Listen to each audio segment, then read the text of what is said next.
Well, news out yesterday, of course, no compensation for David Bain, but he still walks away with $1 million.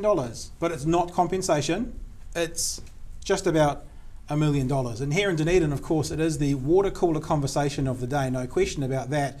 Dominic George with us. Dominic George, you were in high school when the alleged, well, it wasn't an alleged murder, but when the murders happened. I just thought we could start this by very quickly you telling me what it was like on the ground at the time that all these horrific events happened at 65 Every Street. Yeah, it was amazing, Pat, because it was one of those, it was at the time, of course, there was no social media, so you get your bits off pretty much the radio that morning as the thing was evolving and unfolding in front of our ears, probably more to the point. You had to wait, the next thing you probably had to wait for was a 6 o'clock news bulletin back in 1994. So it was really interesting because there was no doubt that was what everybody was talking about. And the teachers, I remember one teacher in particular saying, could you please stop talking about this topic? You know, we're doing our maths or something, whatever it was at the time, you know. But it was, look, it was certainly, it was, because you had David Gray, that incident a few years prior to that one, right. And that's right, Aramoana, and you know, that was big at the time. This seemed to eclipse that. Maybe it was my age, I don't know, in about the fifth form in 1994. And look, there was no doubt that it was a massive talking point. And so there's a timeline which we're not going to go through. It's well known. Everyone can find it online if they want to look at. But the past 20 years culminates yesterday with Justice Minister Amy Adams coming out saying there is no compensation, but we're paying him $925,000 ex gratia payment, which has been said that it's basically to make this go away. I'll just give you a quote straight from the minister. She said this: "While the Crown is confident in the strength of its position in any such review, it's clearly desirable to bring finality to this case and avoid the cost and uncertainty of further proceedings. In my view, no one benefits from this matter continuing to drag on. In the light of that, the Crown has agreed to make an ex gratia payment of $925,000 in recognition of the time involved and expenses incurred by Mr. Bain during the compensation process and the desirability of avoiding further litigation." So that last point really sums it up, doesn't it? The desirability to avoid further litigation, as Mark Hennigan said from Otago University in the law faculty earlier today. You know, look, it brings an end to things, and that is, in his view, a sensible decision. I have to say I agree with him, but you'd also have to say that it is compensation without the name, an all but name. Well, they normally base it on about $100,000 per year in jail. Year, he was in jail for 13 years, got $1 million, just under $1 million. Yeah. It's basically compensation. It is. And the thing that I'm interested in is the minister said that this was in recognition of the time involved in the expenses occurred by David Bain, right? So it's recognising that he's put a lot of time and effort into this. Well, I'm sorry, but the government and the taxpayer actually also gave him $3.3 million in support to fight all those battles. So there was funding from us that was already worth in excess of $3 million for those battles. So it confuses me a bit.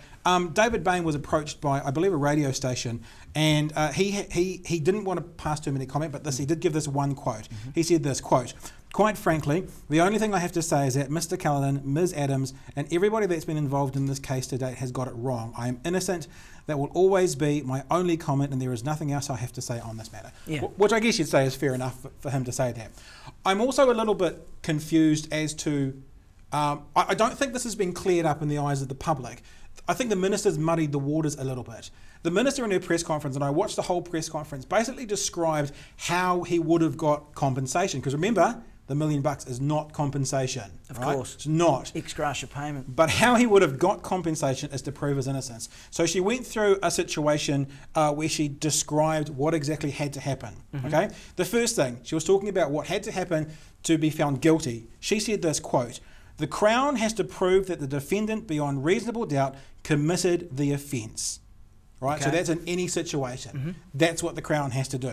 She then gave a bit of an example, and she said, you know, I don't like putting numbers on this. Lawyers don't like us putting numbers on this, but we'll call that 80% guilty. Okay. Right? I'm paraphrasing, but she did say the word 80%. So 80% guilty. She then went on to talk about what Mr. Bain had to do, because it reverses to get compensation. He basically has to prove his innocence. She said this: In this case, the onus switches so that it's Mr. Bain's job to prove that he is, in fact, innocent.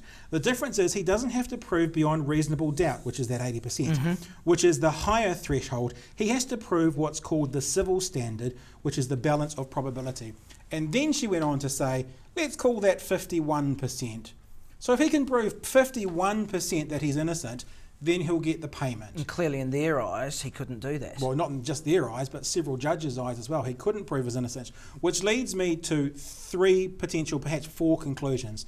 The first is that I never thought he'd be awarded, personally, I never thought he'd be awarded. I've written about it back in 2009, 2010, and the reason for that is this.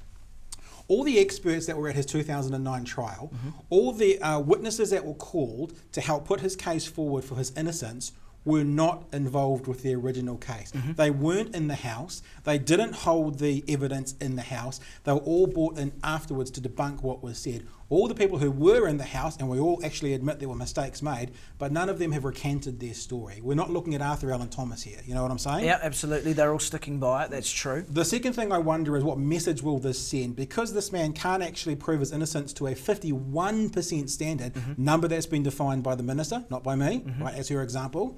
What message does this send for other people to get a payment who also can't prove their innocence? I have to also wonder, and we've kind of also mentioned it here, is this just hush money? Is it just basically, I mean, it's been said bluntly, we don't want further litigation, this will go away? Yeah, look, I think that's the bottom line. There's no doubt that that's Minister Adams and the government's preference in this particular situation. They don't want, as that quote that you put up earlier said, they don't want this thing dragging on. Can I just take you back, though, to the retired Canadian Judge Justice Ian Binney, who did find Mr. Bain innocent on the balance of probabilities. The government ignored that. Well, no, it was peer-reviewed. And the peer review came back and said that doesn't hold up. So the government still ignored that? Yeah, well, no, that's fair, they did, but they ignored it based on a peer review. Now, there's lots of contention around that, obviously, but these are the three conclusions that I've come to because of this moment, right?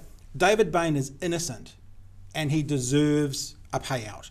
It hasn't come as compensation, but it gratis. So fair and well. You know, he's innocent of it, and that's it. The other possibility is the government knows at some stage he will reach that 51% probability. Again, just the number that was used as an example, and because they know it's going to happen eventually, they've just cut all the BS out of the way and they've paid up now. And they've paid it. And the third one, which is probably the most scary one, is that someone who killed his family 20 years ago has just been given $1 million. So they're the three conclusions that you've come to, and there's probably what's one of 1, 2 or 3, isn't it? I have no idea what it is. I have no comment on what it is, but as far as I can see it, those are the only three possibilities from this nearly $1 million payment to David Bain.